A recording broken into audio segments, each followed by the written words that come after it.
Olá, meus queridos alunos da Uninter, sejam bem-vindos à nossa primeira aula de Química Orgânica Experimental. Sou o professor Eduardo Araújo, tutor dos cursos de licenciatura e bacharelado em Química. E juntamente com a professora Luciane, vamos montar essa disciplina para vocês, ok? Então vamos aí ao nosso material, nossos slides, para começarmos a nossa aula. Vamos lá. Então, uma breve conversa inicial, o que estaremos vendo inicialmente, né, nessa disciplina. Então, nessa primeira aula, as propriedades dos compostos orgânicos, os compostos orgânicos em si, né, diferenciam dos demais através de certas propriedades, como solubilidade, temperatura de fusão e também de ebulição, além da combustibilidade. Nesta aula, estaremos visualizando algum desses pontos, certo? Não necessariamente todos, mas estaremos vendo algumas dessas propriedades. Então vamos aí ao nosso primeiro tema.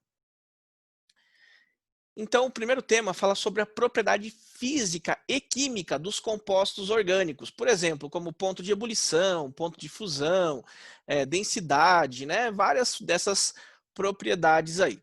Então vamos aí ao nosso conteúdo em si. Então, o primeiro termo, bem importante para você relembrar, né, para você conseguir compreender algumas coisas referente à química orgânica, é o termo sobre eletronegatividade. O que seria esse termo? Então, vamos ler ali comigo. O conceito de eletronegatividade foi introduzido por J.J. Berzelius, que em 1811, né, que ele fez essa definição, o definiu como sendo a capacidade de que um átomo tem de atrair para si os elétrons. Linus Pauling aprofundou os estudos de Berzelius em 1931 e propôs a primeira escala de eletronegatividade. Aí ele, continuando com os estudos dele, né, ele fez alguns cálculos. E quais seriam esses cálculos? Vamos ler um pouquinho ali comigo. Pauling procurou determinar diferenças entre as energias de ligação homonucleares. O que seria homonucleares? Esse prefixo homo significa igual, tá? Então é como se tivesse átomos iguais ligados entre si, ok? Então as ligações homonucleares significam aquelas ligações cujos elementos você teriam átomos iguais, ok? Assumindo então que, no caso então, os héteros nucleares seriam átomos diferentes. Assumindo então que dessas duas moléculas diatômicas homonucleares interagem para formar moléculas diatômicas heteronucleares. A energia de ligação nesta última deveria ser uma média das duas energias de ligação homonucleares da molécula original. Professor, não deu para entender nada do que está escrito aí, tá? Só vou tirar minha imagem aqui, ó. Então, o que significa isso na prática? Que se você tem dois átomos iguais, né, é homonuclear. E se você tem átomos diferentes, isso seria heteronuclear. Então ele falou que para você conseguir fazer, né, esse cálculo de energia, essa, né, deveria ser, no caso, diatômica, né, ó, formar moléculas diatômicas heteronucleares, a energia de ligação nesta última, ou seja, das heteronucleares, deveria ser a média de duas energias de ligações homonucleares. Então, quando você tem elementos diferentes, né, ó, quando você tem elementos diferentes, fica difícil você conseguir visualizar a diferença entre os átomos pelo fato que eles são elementos diferentes. Então, o que eles fazem? Eles pegam, por exemplo, A ligado com A, B ligado com B. E aí, no produto final, vai ser B ligado com A. Então, eles pegam o do A com A, o do B com B, tira a média e, consequentemente, calcula-se do A ligado com o B. Deu para entender bem isso? Então, é a média das energias de ligação homonucleares que você teria a energia de ligação heteronucleares. Ok? Isso está mostrando ali para vocês. Então, ali embaixo ó, tem uma formulazinha que o Pauling utilizou para calcular aquela variação de energia. Então veja que lá no finalzinho, né, ó, você tem aqui, ó, esse símbolo significa variação, tá? E essa variação que você deve conhecer, né, por exemplo, que o flúor é o maior valor de todos para eletronegatividade, que é o valor 4. O frâncio seria o menor valor de todos para eletronegatividade, ali aproximadamente 0,7, tá? Então, aqueles valores, né, de eletronegatividades que você consegue encontrar facilmente na internet, é justamente essa parte da fórmula aqui. E aí ele montou a fórmula como um todo. Então, veja lá, o DAB. O que é o DAA? Né? O que é o DAA? Então, o que está aparecendo aqui na fórmula, o DAA. Não é A menos A, tá? É A ligado com A. Então, a energia de ligação das espécies homonuclear, A ligado com A. O que é o DBB? Então, da mesma forma, é a energia da ligação B ligado com B. Aqui já falei, né, que seria a variação. E aí você tem a formulazinha, ó, 1/2, certo? Então, você vai pegar essas relações, né? Vai somar, simplesmente somar as duas e dividir por 2, que na verdade é a média, né? Soma as duas, divide por 2, é a média, e aí depois você soma com essa energia de ligação. E aí você teria a energia do A ligado com o B, certo? E aí, consequentemente, você teria, esses valores referente àquela tabelinha que nós costumamos ver na internet, ok? Então vamos aí, vamos continuar com o assunto em si. Então, essa tabelinha que foi a que eu acabei de comentar com vocês, né, que é a tabelinha de eletronegatividade. Então, perceba que para a esquerda aqui, ó, da tabela são os menores valores e para a direita são os maiores valores, né? Então, ela cresce, a eletronegatividade cresce para a direita, de Pauling que eu estou falando, ok?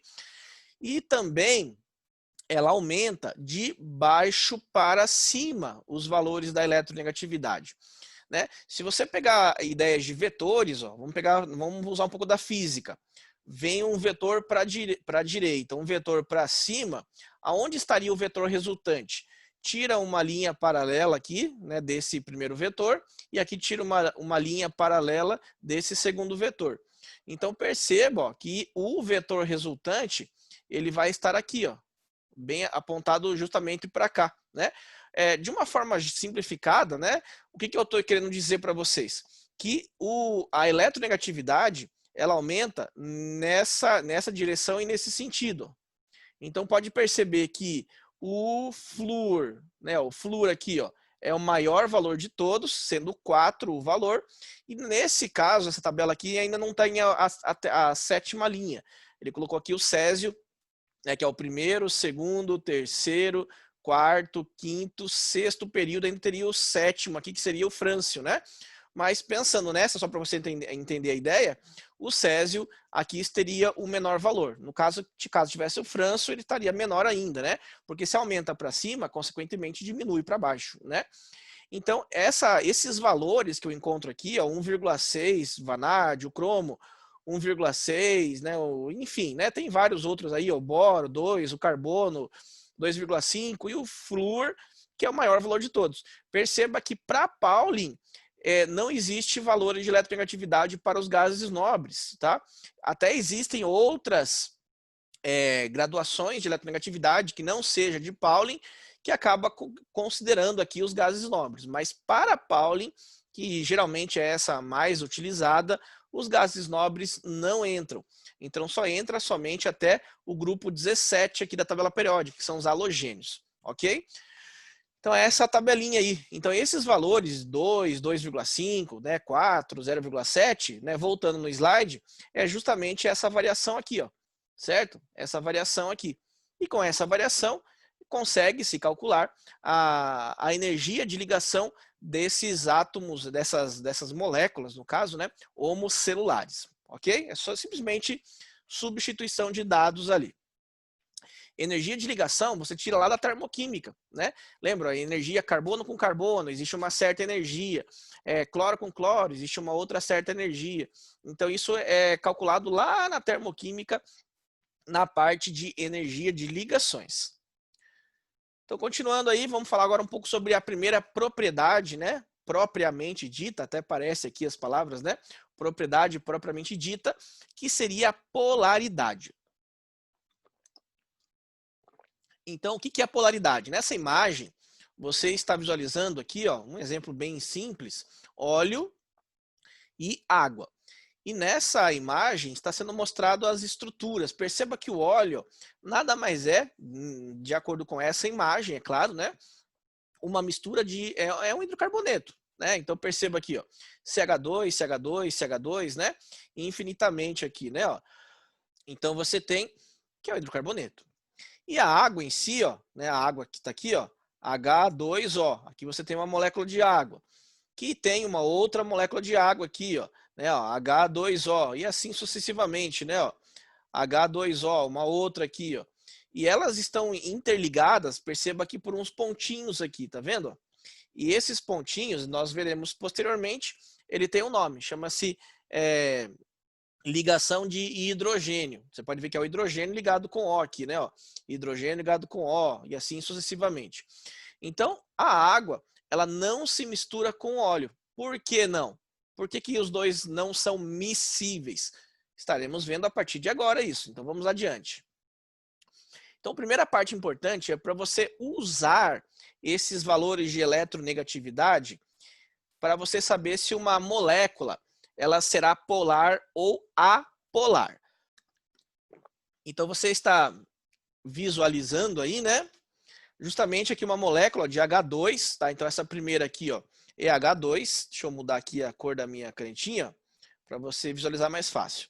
Então essa aqui é uma molécula de H2, né, gás hidrogênio. Essa segunda aqui é uma molécula de ácido fluorídrico, HF, e essa outra aqui é uma molécula de fluoreto de sódio, né, cuja fórmula, ó, é NaF, ok? Então essa aqui é o gás hidrogênio, né? H2, a outra é fluoreto de hidrogênio, ou ácido fluorídrico, e aqui é fluoreto de sódio. Então, o que foi feito aqui para saber se a molécula é polar ou apolar? Veja que aqui eu tenho dois átomos iguais, H ligado com H, certo? H ligado com H. Qual que é o valor da eletronegatividade para o hidrogênio? Então, vamos voltar aqui, ó. Então, para o hidrogênio, é 2,1, tá vendo? 2,1. Então, vou colocar aqui, ó, 2,1. E aqui também é hidrogênio, né? 2,1. Agora eu vou subtrair esses dois. Então, 2,1 menos 2,1 dá 0, ok? Vou fazer a mesma coisa aqui para o HF.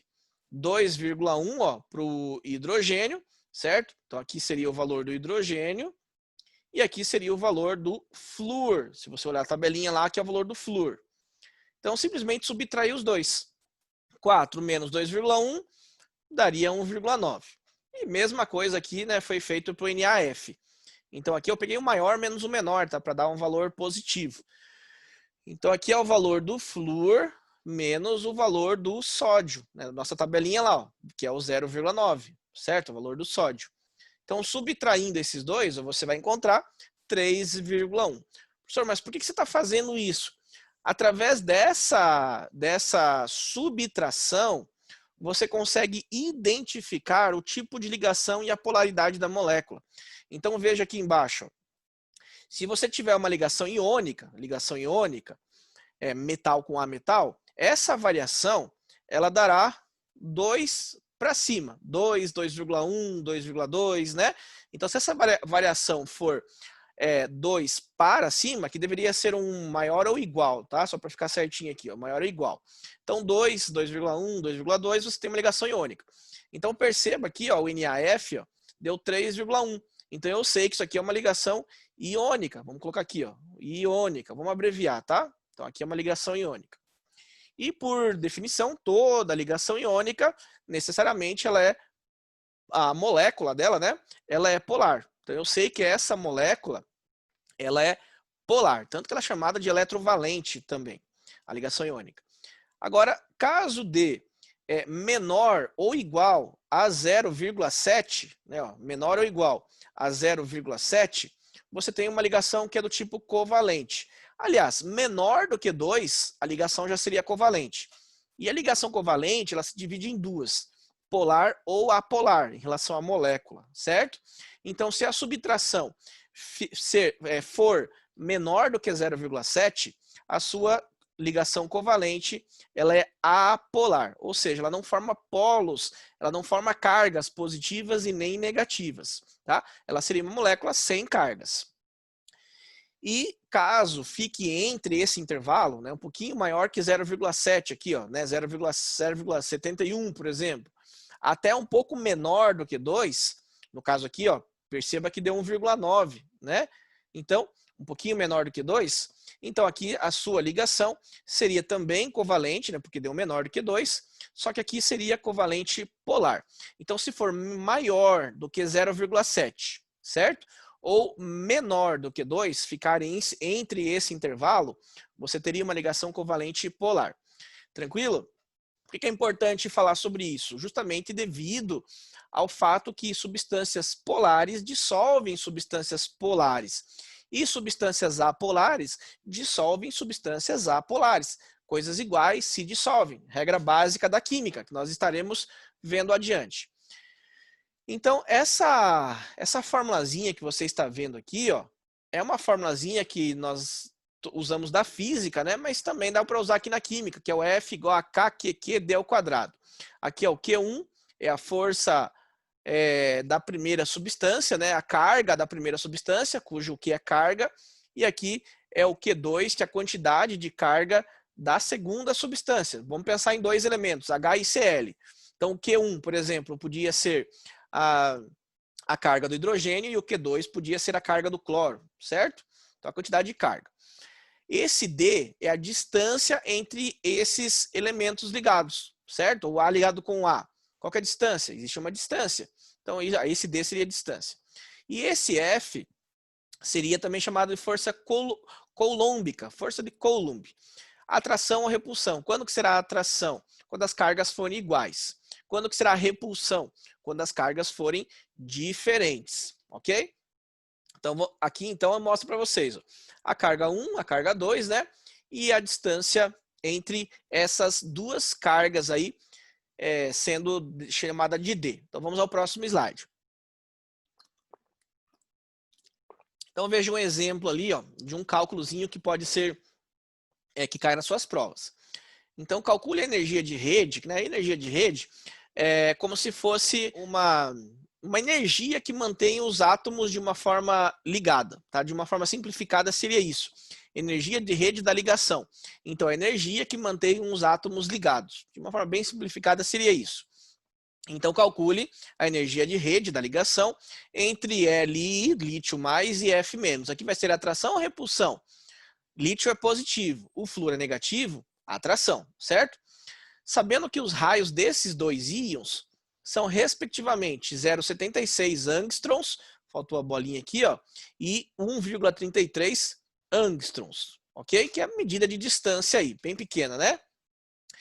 No nosso caso, energia de rede, a gente não vai considerar esse K aqui, tá? Que geralmente a gente considera ele como 1, né? Porque esse K ele é mais voltado lá para a física em relação à movimentação de cargas e tudo mais. Mas esse K para a gente aqui, para facilitar, nós consideraremos ele igual a 1, para simplesmente ignorar ele, tá? Então aqui eu coloquei aqui, ó, a carga do primeiro, ó, veja que é o NOx dele, tá vendo? Ó? NOx do primeiro, ó, mais 1. Então, isso foi colocado aqui, né? Ó, mais 1. O NOx do segundo, ó, menos 1, certo? Coloquei menos 1. Esse K não preciso me preocupar, porque vou considerar ele como 1. E aqui embaixo eu peguei as distâncias em angstroms mesmo. 0,76, né? Ó, então, ó, 0,76, que é o raio iônico do primeiro, no caso lítio, né? E 1,33, que é o raio do segundo, que é o flúor, que ele é um pouco maior. Vou somar esses dois, que são os raios dos dois, né? Por que o raio dos dois? Você tem aqui, ó, o lítio, né? Você tem um raio. Aí você tem o flúor, você tem o outro raio. Então a distância vai ser justamente desse ponto central até esse ponto central. Então você vai considerar os dois. Isso aqui, ó, seria referente à sua distância, certo? Então você vai pegar o raio do primeiro, ó, o raio aqui no caso do lítio, né? Ó, o raio do lítio, com carga mais 1, e aqui seria o raio do seu elemento, do segundo elemento, que seria o frâncio. Então, eu simplesmente tenho que somar os dois, certo? Raio do lítio e o raio do frâncio, que seria a distância como um todo. Tá? Então, por isso que está sendo somado os dois aqui. Ao quadrado, que é da fórmula, né? E aí você vai fazer essa continha, vai dar menos 0,23. E aqui só para você ter uma noção, aqui é em newtons, tá? Mas a unidade para a gente não vai influenciar tanto aqui, tá? Que na verdade newton seria o sistema internacional. Aqui eu estou usando em angstrom, então eu teria que fazer uma transformação em metros, mas não se preocupe muito com essa unidade. Preocupe-se mais com o valor, tá? Então esse valor 0,23, se eu tivesse usando um outro átomo, né, por exemplo, aqui com carga menos 2, aqui, né, menos 2 aqui em cima, aqui em cima aumentaria, certo? E consequentemente a força ela ia acabar dividindo aqui, por exemplo, ó, se fosse 1 sobre 2, essa continha aqui, ó, dá 0,5. Agora, se eu aumentar o numerador, por exemplo, for 2 sobre 2, vamos deixar o denominador constante aqui. Essa continha, ó, daria 1. Né? Se fosse, por exemplo, 4 sobre 2. Então, perceba que eu estou aumentando a carga aqui em cima. Tá? Ó, aqui daria 2. Então, perceba que quanto maior for a carga aqui em cima, né, mantendo os raios constantes, é claro, né? Consequentemente, a força ela vai aumentando também, justamente que é pela quantidade maior de cargas opostas, né? Então, maior quantidade de cargas, consequentemente, maior seria a energia de rede. Ok, pessoal? Vamos lá, vamos em frente. Falando sobre polaridade um pouquinho, né, para continuarmos com essa explicação, ó. Então, as moléculas, né, a polaridade, né, vamos chamar de momento dipolar. Então, momento dipolar fala sobre um conceito físico que é vetor resultante. Então, lá na física, os físicos chamam isso de vetor resultante. Tá? Ficou feio aqui, que é difícil escrever aqui, mas enfim, né? Então, vetor resultante, que para nós chamaremos de momento dipolar, certo? Vou abreviar aqui, vetor resultante. Então, se o teu vetor resultante, que é esse símbolo aqui, ó, certo? Ou seja, o momento dipolar. Então, se o momento dipolar, vetor resultante, for diferente de zero, você tem uma molécula polar. Se o teu vetor resultante, ou seja, o momento dipolar, for igual a zero, você tem uma molécula apolar, ou seja, sem polos, certo? E aí você viu o primeiro método, que é simplesmente uma subtração dos valores ali, né, das eletronegatividades. Um outro método é através do vetor resultante, tá? Então vamos ver ali, ó. Então, para você entender melhor, por que eu estou falando sobre essa parte de polaridade? Porque existe algumas forças de interação intermoleculares. O que é uma força de entre, né? Ó, entre moléculas. Então, as moléculas, elas se ligam através dessas forças intermoleculares. Os átomos, os elementos, se ligam através de ligações químicas, iônica, covalente e metálica. Então, os elementos se ligam através das ligações químicas. As moléculas se ligam através das interações, né? Que nada mais é do que depois que você estabilizou todo mundo, as moléculas elas ficam juntas justamente devido à atração entre elas, né? Que podem ser de 3 tipos: dipolo induzido ou forças de London, dipolo permanente ou dipolo-dipolo, e ligação de hidrogênio. Essas 3 forças foram determinadas por um cientista chamado Van der Waals. Então, isso aqui é chamado de forças de Van der Waals, tá? Ou seja, dipolo induzido, dipolo permanente ou ligação de hidrogênio. E a intensidade dessa força, né, quanto mais forte ou mais fraca, né, falando assim, ela aumenta nessa ordem que eu coloquei, de baixo para de cima para baixo. Então aqui são as mais fracas, né, ó, ou seja, as menos fortes, e aqui seriam as mais fortes. Professor, mas o que tem a ver isso com polaridade? Tem tudo a ver com polaridade. Por quê? A polaridade, veja aqui, ó, os 3 tipos de interações de novo aqui, que eu simplesmente copiei, tá vendo?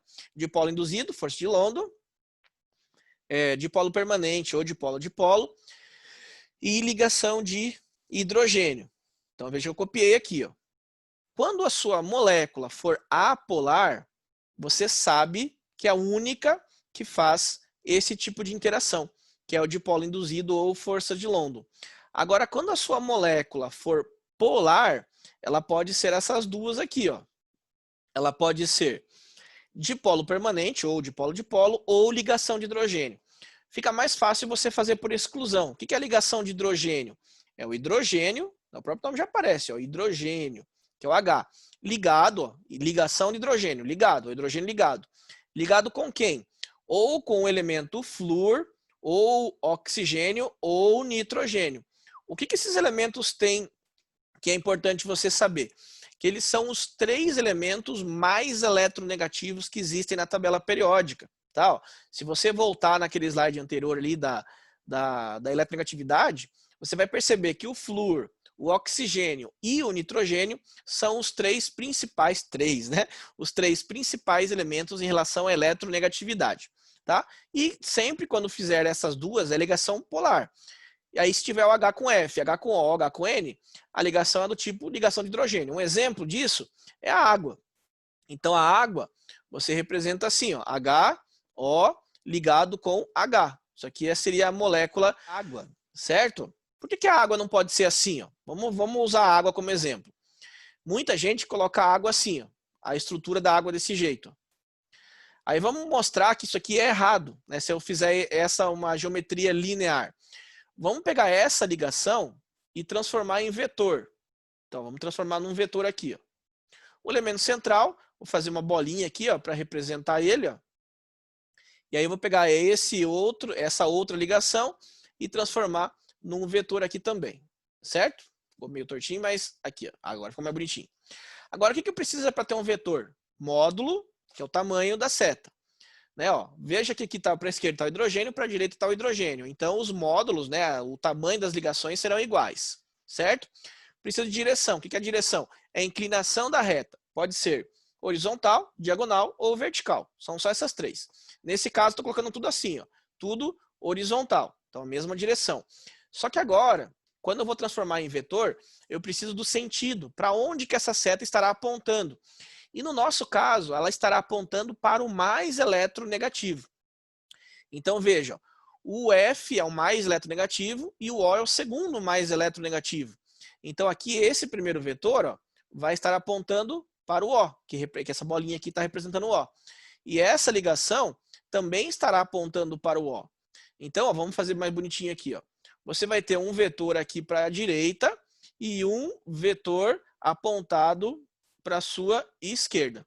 E esses 2 vetores, eles serão iguais, porque os elementos são iguais. Então, na hora que você for fazer a soma desse vetor, por exemplo, para a direita vamos usar valor positivo, para a esquerda vamos usar um valor negativo. O módulo, você pode colocar um valor, vamos colocar 10, por exemplo. Então, aqui é mais 10 e aqui seria menos 10. Então, soma esses dois, o mais 10 com menos 10 não dá zero. Então, o teu vetor resultante, o momento dipolar, seria igual a zero. Então, se a tua molécula de água fosse linear, a sua molécula de água seria apolar, tá? Se ela fosse linear.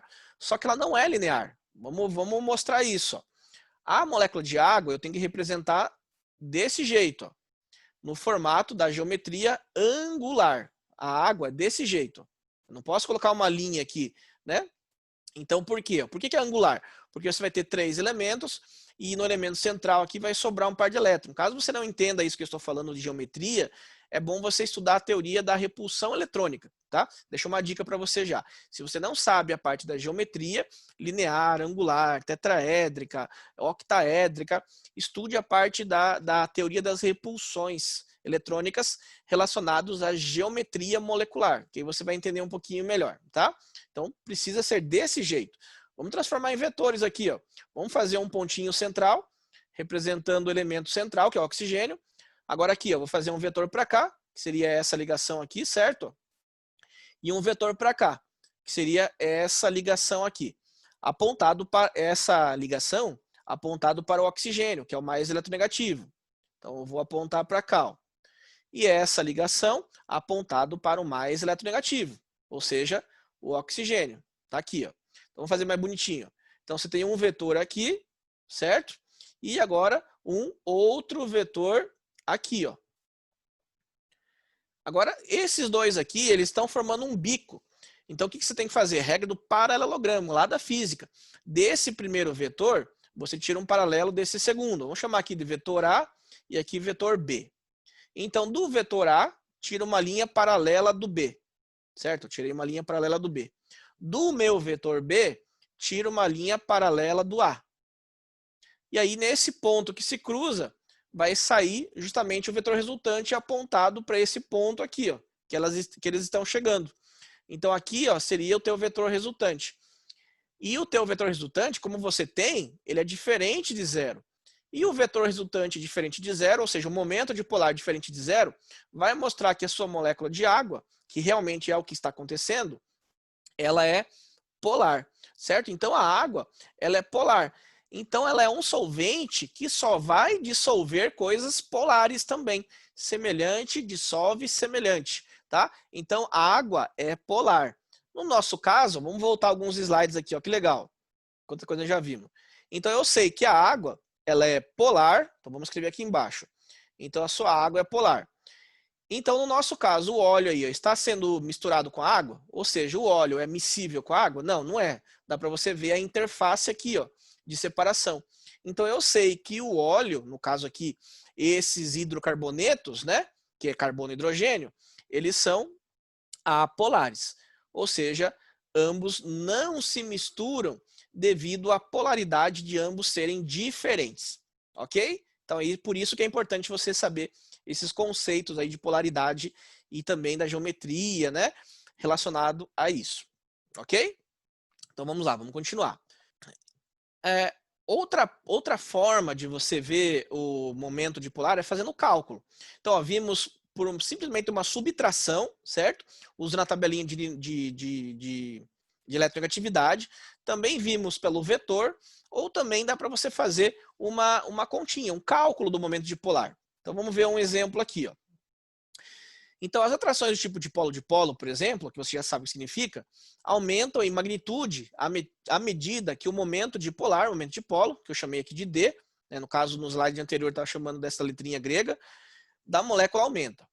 Simplificadamente, o vetor momento dielétrico pode ser representado por essa fórmula aqui, ó, certo? Sendo que essa letrinha aqui seria usado em Deb, que é a unidade, por isso que eu usei D aqui, tá vendo? Ó? Deb seria a unidade. Q seria a carga em Coulomb e D a distância em angstroms, certo? Por isso que no slide anterior, ó, que eu acabei de, num cálculo que eu fiz, ó, que era esse aqui, eu usei em angstrom mesmo, tá? Eu não fiz a mudança, ó, eu usei direto aqui, tá vendo? Então essa distância eu vou usar em angstroms. Então vamos lá. A unidade utilizada para expressar o momento dipolo no sistema internacional é o Coulomb-metro, tá? Aqui não é centímetro, tá, pessoal? É Coulomb-metro. Uma unidade muito usada ainda é o Deb, né? Sendo que o Deb é 3,33 vezes 10 a menos 30 Coulomb-centímetro, ok? Então vamos fazer um exemplo ali, ó. Só que para fazer esse exemplo, você tem que usar essas formazinhas que também vieram da física. Veja que é muita física aqui. Então, Q igual a NE, cujo é o quê? É a carga elétrica, né, no sistema em coulombs, no sistema internacional seria em coulombs. Esse N é o número de partículas em excesso e o E seria a carga elétrica elementar. O que é partícula em excesso? Imagine que você tenha 10 prótons e um átomo neutro, ele teria 10 elétrons, menos 10. Então aqui ó, seria carga zero, seria neutra.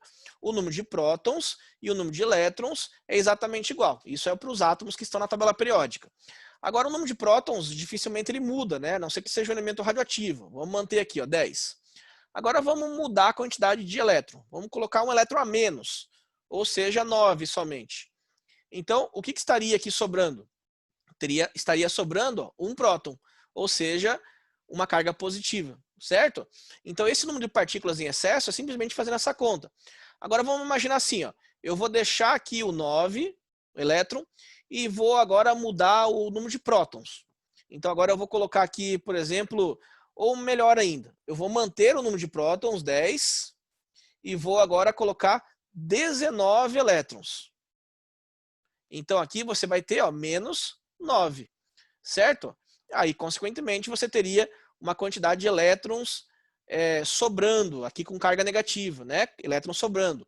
E se eu tivesse uma carga positiva, os elétrons estariam faltando. Então é isso que você considera aqui, ó, número de partículas em excesso. Número de elétrons sobrando ou número de elétrons faltando, que é representado por esse N. E esse E é a carga elétrica elementar, né, cujo valor ele é constante, tá? Que seria o valor ali de 1,6 vezes 10 a menos 19. Negativo se for para elétron, né? E se for positivo, aí se fosse para prótons. Mas de uma forma geral, isso seria a carga elétrica elementar. Então veja alguns exemplos ali, ó. Substâncias, né? Aqui na sua primeira coluna. Ó. NaCl, certo? Ó. CH3Cl, enfim, tem algumas substâncias aí que você está visualizando. Aqui também, ó, substâncias, né?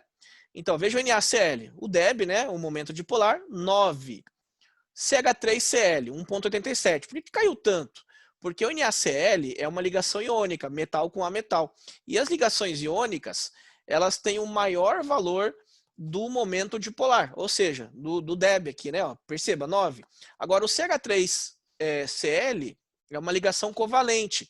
Então, perceba que o valor já é bem menor, né? Bem menor mesmo. Agora aqui, ó, água, 1,85, né? Ó, CH3OH, 1,7. Então, perceba que as substâncias covalentes têm os menores valores e as substâncias iônicas teriam os maiores valores. Tá vendo? Isso que está mostrando ali. E na segunda parte, essa segunda tabelinha, está mostrando a diferença em relação à eletronegatividade.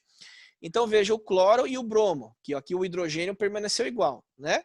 Então, aqui quem está influenciando no valor do Deb é justamente o cloro e o hidrogênio. Para você lembrar bem, existe uma frasezinha para você gravar os principais elementos mais eletronegativos. Vou colocar aqui, ó. Não vai rir, ó. Fui ontem, a primeira letrinha, ó. Fui ontem no clube, briguei, que é o bromo, e errado mesmo, ó, e saí, com a primeira letra, correndo para o hospital. Tá? E aqui o resto dos elementos. Então, perceba que com essa frase, ó, aqui você tem os mais eletronegativos e aqui você teria os menos eletronegativos, os principais. Tá? Ó. Então, perceba aqui, estou comparando o cloro com o bromo. Quem que é mais eletronegativo? É o cloro.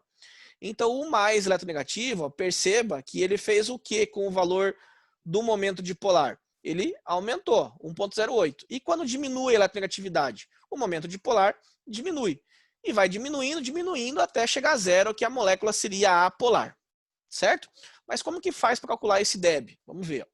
Então, veja um exemplo. A distância entre os centros do HCl é 1,27 angstroms. Tá? Tenha em mente isso. Anote esse dado aí no seu caderno. Calcule o momento de polo em Debs, que resultaria as cargas dos átomos de HCl fossem respectivamente mais 1 e menos 1. E também uma segunda pergunta, qual o módulo da carga necessária em unidade Z, de elétron, né, dos átomos de HCl para produzir o momento experimentalmente definido, que seria o valor real, né, que você viu na tabelinha ali. Ó. Então, estou pegando aqui ó, o HCl.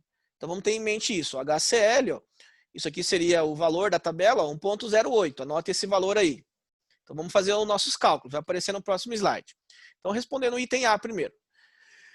Você tem que usar no sistema internacional tudo, né? Todas as unidades. Então, aqui eu vou ter que transformar o 1,27 angstrom em metros. Tá? Então, 1 angstrom equivale a 10 a menos 10 metros. Então, 1,27 angstroms, 1,27 vezes 10 a menos 10 metros. Aí, usei a formulazinha aqui, ó. Né? Momento dipolar igual a carga vezes a distância. Então, aqui a carga do elétron, lembra a carga elementar do elétron, 1,6 vezes 10 a menos 19, vezes a distância em metros, 1,27 vezes 10 a menos 10. E aí você encontrou que o momento dipolar, né, seria 2,03 vezes 10 a menos 29 coulomb vezes metro. E aí eu sei que o Deb, né, que ele pediu em Deb, um Deb equivale a 3,34 vezes 10 a menos 30 coulomb metro. Mas eu tenho só 2,03 vezes 10 a menos 29 coulomb metro. Então, quanto seria em Deb? Fiz uma regrinha de 3. Tá? E aí eu achei que o X seria 6,08. Tá? Perceba que não é o valor experimentalmente encontrado. Né? O valor experimentalmente, 1,08. Por que dá essa diferença? Pode ser por vários fatores. Temperatura, pressão atmosférica do local de medição, umidade relativa do ar, tá? Tem vários fatores.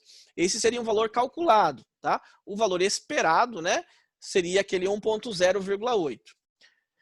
E a pergunta B, ó, né, para você conseguir encontrar as cargas ali, né, ó, pergunta B. Qual o modo da carga necessária? Então vamos ver. Eu sei que hidrogênio é mais 1 e o cloro é menos 1, tá? Mas vamos ver se realmente aconteceu isso com esses dados que eu acabei de encontrar. Então veja aqui, ó, o dado correto, né, 1.08 deb, foi o que eu pedi para você anotar, ó, HCl, ó, 1.0,8. Então esse é o dado real, tá? Ou então em Coulomb metro, fazendo a transformaçãozinha que eu fiz aqui, né, ó, mesma transformaçãozinha, você vai encontrar 3,61 vezes 10 a menos 30 Coulomb metro. Valor experimental. O raio da distância entre a ligação é 1.27 angstrom. Vai fazer a mesma coisa. Agora a formulazinha muda um pouquinho aqui, ó. Né? A única diferença, veja aqui, ó, é que eu isolei o Q, tá vendo? Aí o D passa dividindo. O D, na verdade, é o raio, tá? Ó. Então aqui também pode ser o raio ou a distância, tá? Não tem problema. Então é simplesmente pegar essa fórmula e isolar o Q. Então o Q vai ficar o quê? O momento dipolar dividido pela distância. Que é justamente essa fórmula que eu estou usando aqui, ó. Então a carga fica 3,61 vezes 10 a menos 30, tá? O valor experimental que eu estou usando agora, dividido pelo raio, 1,27 vezes 10 a menos 10. E aí você vai encontrar em coulombs, 2,8 vezes 10 a menos 20. E aí agora para transformar em carga, né, eu preciso usar a relação do elétron. Então um elétron corresponde a 1,6 vezes 10 a menos 19 coulombs. Lembra? Carga elementar. 2,8 vezes 10 a menos 20, que foi o que eu encontrei, equivale a qual valor? 1,171 elétron. Como os dois eram mais 1 e menos 1, né, que eram iguais às cargas iniciais, eles terão os mesmos valores, só que um positivo e outro negativo. Então o hidrogênio fica positivo, 0,75, 0,175, e o cloro negativo. Se fosse menos 2 aqui, né, se fosse o oxigênio, por exemplo, então isso aqui seria multiplicado por 2, né? Então ele seria o dobro referente ao outro. Ok, pessoal? Então esse é o exercício aí de cálculo de constante ali, né? Em relação a ser polar ou apolar. Beleza? Vamos lá, vamos continuar. Agora, juntando tudo isso com a parte do ponto de fusão e ebulição. Então veja aqui, ó, o que é fusão, o que é ebulição? Vamos relembrar alguns nomezinhos. Passagem do sólido para o líquido chama-se fusão. Passagem do líquido para o gasoso, vaporização. Se bem que esse vaporização, ele pode ser dividido em outros três, tá? Ele pode ser dividido em evaporação, ebulição ou calefação, tá? Vou simplesmente falar para não perder tempo escrevendo aqui, tá? Evaporação, ebulição ou calefação. Nessa ordem que eu coloquei, é a ordem de tempo. Para cá, né, ó, seria o mais rápido, para baixo o mais rápido. Exatamente nessa ordem. Evaporação é o mais lento, ebulição é o intermediário e calefação seria o mais rápido. Mas todos eles passando do líquido para o gasoso. Do gasoso para o líquido chama-se condensação ou também liquefação. E do líquido para o sólido, solidificação. Agora a passagem do sólido direto para o gasoso, sem passar pelo estado líquido, é chamado de sublimação, ou no sentido inverso também, gasoso para o sólido, tá? Sólido para gasoso ou gasoso para o sólido, o que importa é não passar pelo líquido, você chama isso de sublimação. Esses são os estados físicos e os nomes que são dados a essas mudanças. Aí com isso, você sabe o que é o ponto de fusão. Então, se a fusão é a temperatura que passa do sólido, aliás, a fusão é a passagem do sólido para o líquido, então o ponto de fusão é a temperatura que ocorre isso. Ou seja, condições em que ocorrem a mudança do estado físico do sólido para o líquido. Lembrando que não é somente por temperatura que eu consigo fazer esse aumento, também seria por pressão, tá? Então a pressão é uma relação dessas duas constantes aí, né? Dessas duas variáveis, pressão e temperatura. Todo mundo pensa, vou aumentar a temperatura, vai derreter. Mas eu posso manter a temperatura constante e aumentar, por exemplo, a pressão. Tá? Aumentando a pressão, eu consigo também fazer uma mudança de estado. Tá? Então, é por isso que eu não coloquei ali que aumento da temperatura. Eu coloquei condições, ou seja, de pressão e temperatura, que essa mudança é possível. E o ponto de ebulição da mesma forma. É a condição de pressão e temperatura que ocorre a mudança, né, do estado líquido para o estado gasoso. Agora um exemplo em relação aos hidrocarbonetos. Veja ali, ó, hidrocarboneto, etano. Etano com 2 carbonos, C2H6. E o butano, com 3, ó, 4 carbonos, met, et, prop, but. Lembra da química orgânica? C4H10. Aqui tem as fórmulas, tá vendo? Então veja que o etano, ele tem a temperatura de ebulição menos 88,0 graus Celsius, aproximadamente, tá? E a massa molar dele, ó, 30. O que é a massa molar? 2 vezes a quantidade de carbono, o carbono, a massa atômica é 12. Então é 2 vezes 12, que dá 24. Mais hidrogênio, são 6. 6 hidrogênios vezes a massa de um deles, que é 1, massa atômica, tabela periódica. Então 24 mais 6 é igual a 30, certo? E esse valor aqui, ó, seria a massa molar em gramas por mol, tá? Então aqui eu vou colocar a unidade para ficar bonitinho. Então aqui é gramas por mol, que aí você tira da tabela periódica, tá? A massa atômica multiplica pela quantidade. O butano, C4H10. Veja a temperatura de ebulição aqui, ó, 0,5. Aqui era negativo, menos 88. Aqui não tem nada, significa que é positivo. Mais 0,5. E a massa molar, ó, 58 gramas por mol. Agora vamos focar aqui, ó. Temperatura de ebulição.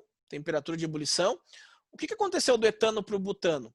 Aumentou, certo? Foi de 0,5, né? Foi de 88 negativo para 0,5 positivo. E o que aconteceu com a quantidade de carbonos? Ou seja, o que aconteceu com o tamanho da cadeia? Então veja que na primeira você tinha 1, 2 carbonos. E agora você tem 1, 2, 3, 4 carbonos. Então a cadeia aumentou. Então quanto maior for a cadeia, desde que você tenha a mesma função e também a mesma classificação, porque esse etano, ele é um hidrocarboneto de cadeia aberta, saturada e normal, tá? Lá da química orgânica básica, classificação de cadeia. E o butano tem a mesma classificação, cadeia aberta, saturada e normal. Então, se eles têm a mesma classificação, quanto maior for a cadeia carbônica, maior será a temperatura de ebulição, consequentemente a difusão também, tá bom? Agora veja um segundo caso aqui, ó. Eu coloquei o pentano, o 2-metilbutano. Ó, pentano tem essa estrutura aqui, ó. Em linha é uma cadeia saturada, né, que só tem ligações simples entre eles, cadeia saturada. Cadeia normal, por quê? Ó? Só tem carbono primário e secundário aqui, isso é classificado como cadeia normal, tá? E ela é uma cadeia que é um hidrocarboneto, tá? Então, a cadeia normal e cadeia insaturada. Saturada. Agora veja o 2-metilbutano. Veja esse carbono aqui, ó. Esse carbono ele é especial. Por que ele é especial? Porque ele está ligado a 1, 2, 3 átomos de carbono. Então ele é um carbono terciário. Então, caso apareça um carbono terciário ou quaternário ligado a 4 outros átomos de carbono, vai ser uma cadeia ramificada. Então, e a quantidade de carbonos terciários e quaternários, você pode falar que é justamente a quantidade de ramificações.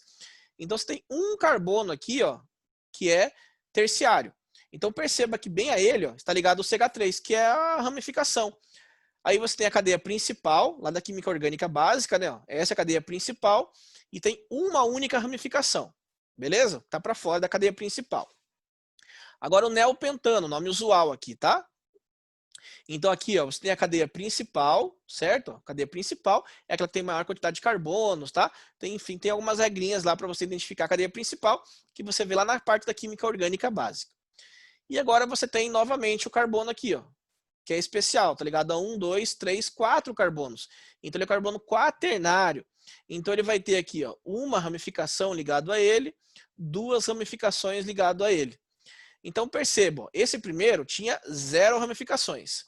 Esse segundo tem uma ramificação. E esse terceiro tem 2 ramificações. Agora dá uma olhadinha no que está acontecendo com a temperatura de ebulição. 36 graus Celsius para 0 ramificações. 28 graus Celsius para uma ramificação. 9,5 graus Celsius para 2 ramificações. Então, conforme eu estou aumentando a quantidade de ramificações, está acontecendo o quê? Diminuindo a temperatura de ebulição, tá? E aí você tem a seguinte relação, veja lá, ó. Compostos que pertencem à mesma função, quanto maior for o tamanho da molécula, maior será a temperatura de ebulição, ou seja, quanto mais carbonos, da mesma classificação, né? E compostos que pertencem à mesma função, tudo hidrocarboneto ali, né? E possuem a mesma fórmula molecular, pode perceber, ó, o 2-metilbutano, quantos carbonos que eu tenho?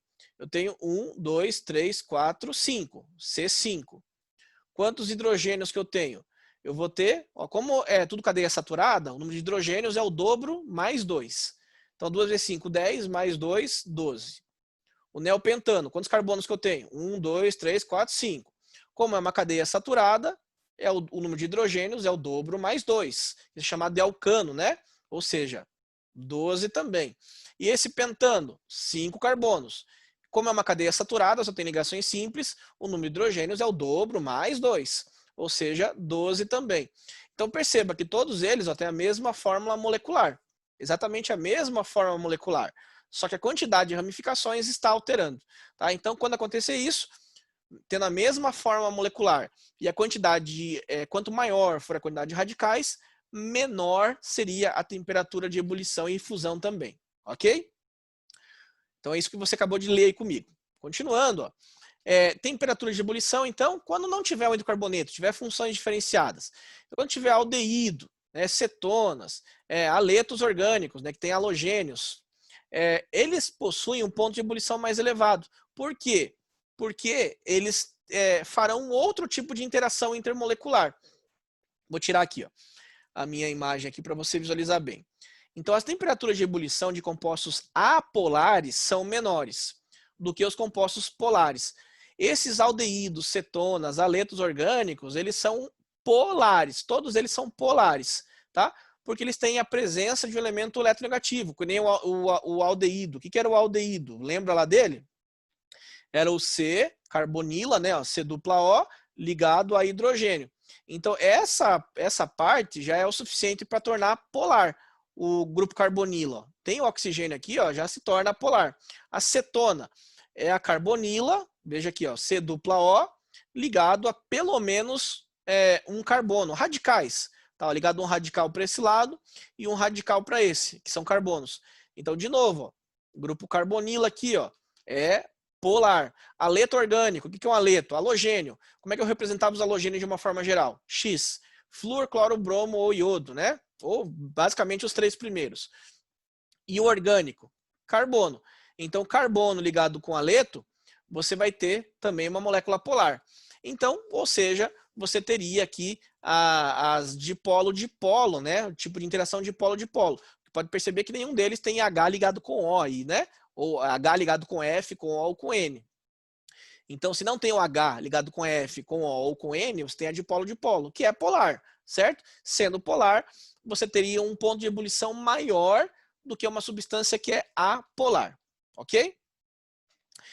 Outro conceito importante é para falar sobre a densidade e volume específico, né? Tudo isso é relacionado à química orgânica. Então, o que é densidade? Simplesmente é uma relação da massa pelo volume. Já está cansado de saber isso até essa altura do campeonato já, né? Então, a densidade de uma solução pode ser alterada quando alteramos as condições ambientes, como a pressão e temperatura. Tá? Só para você ter em mente isso. Então, veja um exemplo aqui. Eu vou tirar minha imagem para você conseguir visualizar. Então, isso aqui foi de um estudo do Gandalf, né? Isso está lá no último slide para você dar uma olhadinha no estudo como um todo. Ele fez alguns estudos aqui, ó, do polietileno glicol, né, que é um tipo de álcool, com dois tipos de concentração, 1.500 e 4.000. Então, essa tabela está mostrando o quê? Ó? Densidade, veja comigo aqui, ó, densidade, deixa eu mudar de cor para você visualizar bem. Então, aqui está mostrando a densidade, aqui está mostrando o volume específico e aqui está mostrando o volume molar. Tá na ordem aqui, ó, densidade, volume específico aparente e o volume molar, tá, do etileno glicol. Então veja aqui, ó, olha que legal. Se eu tiver aqui, ó, a temperatura, fazendo os cálculos, de 293 Kelvin, tá? Temperatura em Kelvin 293. Qual que é o valor da densidade? 1.015, mais ou menos 0,01, pensando em algum erro aí, tá? E se eu aumentar para 303 graus Kelvin a temperatura? Perceba aqui, ó, 1.012. E se eu aumentar para 313 graus Kelvin? 0,8. E se eu aumentar a temperatura para 323? Estou aumentando a temperatura, que foi para 1.003. Então, conforme eu estou aumentando a temperatura, está acontecendo o que com a densidade? Está diminuindo, ok? Então, maiores temperaturas, menores densidades. Então, vamos continuar ali. Ó. E o volume específico? Veja aqui, ó. 0.822 para a temperatura 293, 0.831, certo? Para a temperatura maior. Aí aumentei mais ainda a temperatura, 0.839, agora a temperatura 323, 0.849. Então, o que está acontecendo com o volume específico aparente? Se eu estou aumentando a temperatura, ele está aumentando, 0.82, 0.83, 0.84, certo? Então, a densidade está diminuindo e o volume aparente está aumentando. É meio lógico isso, né? Ó, qual que é a formulazinha? Você acabou de ver aqui, ó, densidade é massa por volume. Então, se eu estou diminuindo a minha densidade, eu estou aumentando o meu volume. Grandezas inversamente proporcionais, certo? Então, isso é coerente, né? Isso que está acontecendo ali nessa tabela. Então, aqui eu estou aumentando o volume, né? Consequentemente, estou diminuindo a densidade, que são grandezas inversas mesmo. E o que aconteceu com o volume molar? Vai acontecer basicamente a mesma coisa, né? Ó. Então, você analisando isso, ó, o volume molar, eu estou pegando em 500 só, pode ver que em 4.000 seria a mesma coisa, né? 1.477,862 para a temperatura de 293. Isso aqui seria o grau da molaridade, tá? Não estou pegando isso aqui como dado agora. Veja lá, ó, aumentei a temperatura, 0.826. Opa, peguei o lugar errado, tá aqui, ó. 14.000, né, 1.482,6. Então, veja, ó, estou aumentando a temperatura, né, consequentemente, o volume molar está diminuindo. Tá? Então, tenha em mente, aumentando, né? Então, é claro, se o volume aparente está aumentando, o volume molar tem que aumentar também. É meio lógico isso, né? Volume é volume, né? Então, depois você pode ver nesse dado aqui, ó, tem lá no último slide, o estudo completo para você visualizar, tá bom? Continuando, ó. Então, o volume específico nada mais é do que a massa pelo volume. Isso aqui é uma definiçãozinha, tá? Definição de volume específico é o volume ocupado por unidade de massa ou substância, cujo volume específico pode ser calculado por 1 dividido pela densidade. Então, veja um exemplo. A densidade do ar, a pressão atmosférica padrão e a temperatura de 25 graus Celsius é 1,2 kg por metro cúbico. Calcule em termos de volume específico. Então, veja lá, formazinha, né? Simplesmente uma aplicação de fórmula.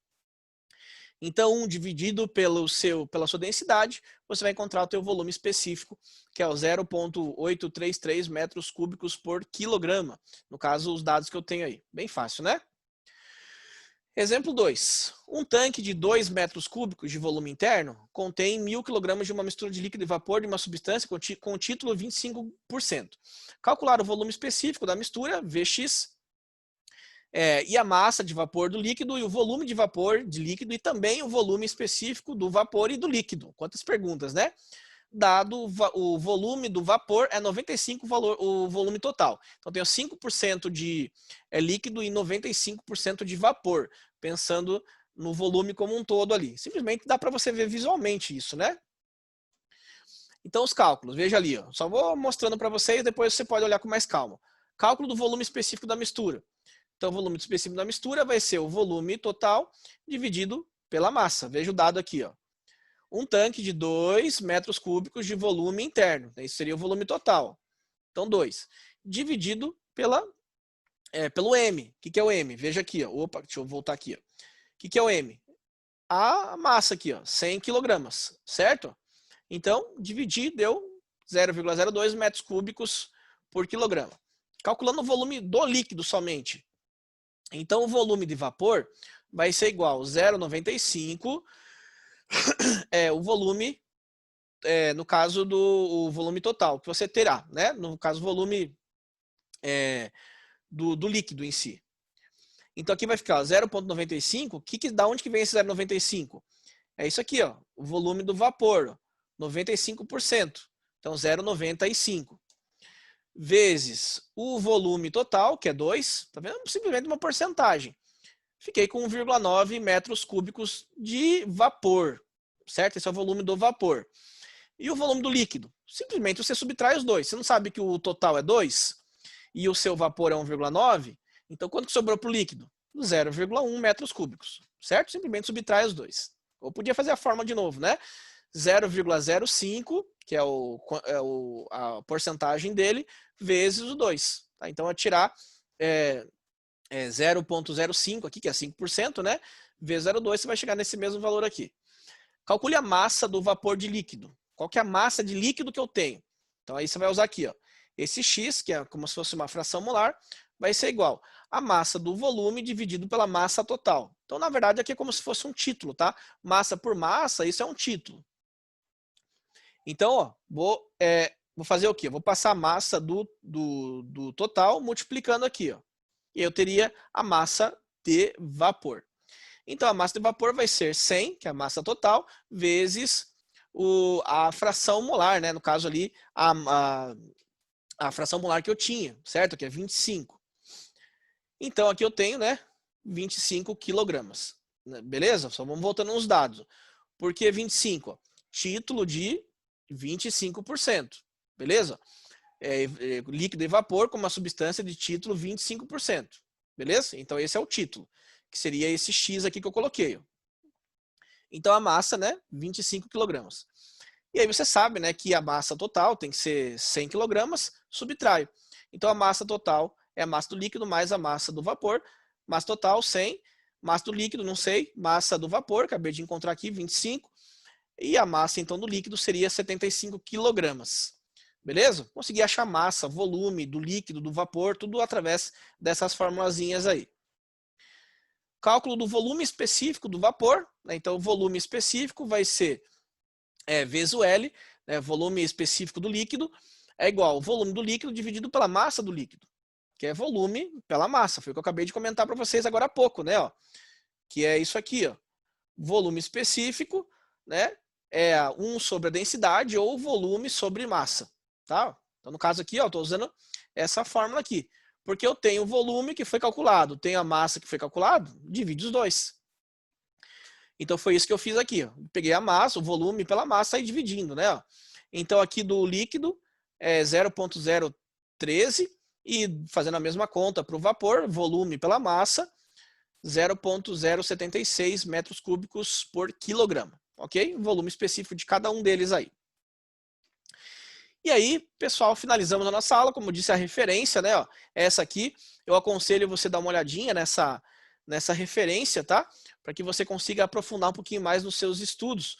Então, de uma forma geral, essa é a nossa primeira aula aí do nosso curso. Espero que tenha entendido e qualquer dúvida, não deixe de procurar a sua tutoria, que estaremos dispostos a ajudá-lo sempre que necessário. Um grande abraço e até a próxima.